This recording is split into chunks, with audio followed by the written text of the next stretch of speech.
ئەمڕۆ چواری حوتی 2023 لە خزمەت مامۆستا کامیل ژیرا بووین. فیچەرێکمان ئامادە کرد لەسەر ژیانی بە شێوەیەکی گشتی. هەندێک پرسیارمان ئاڕاستە کرد دەربارەی قۆناغە جیاوازەکانی ژیانی و ئەزمموی ئەدەبی و سیاسی خۆی. هەندێکیش عەزیەتمانە مامۆستاگیان پێ چۆن بوو ئیشەکەمان ئەمڕۆ لەگەڵ بەڕێستا عەزیەتمانە داوای لێبوردنەکەی؟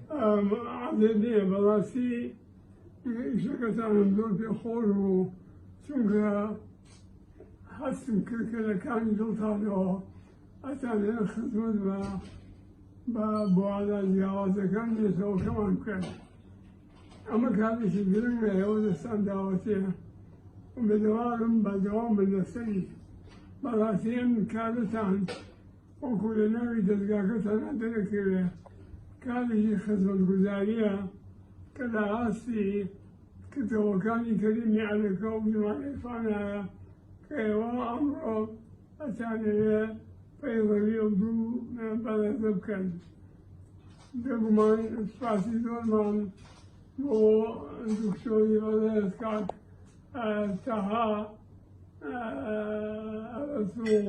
هەروەها سوپاسی زۆرمان بۆ کاک شەرفەوان سەدیق کە هەردووشیان زۆر بە کوڕی و بە پەرۆشیەوە ئەیانەوێت ئەم کاریان ببەنە سەر و ئەنجامێکی ڕۆشن و ڕەنگی بۆ نەتەوەکەمان دابین بکەن.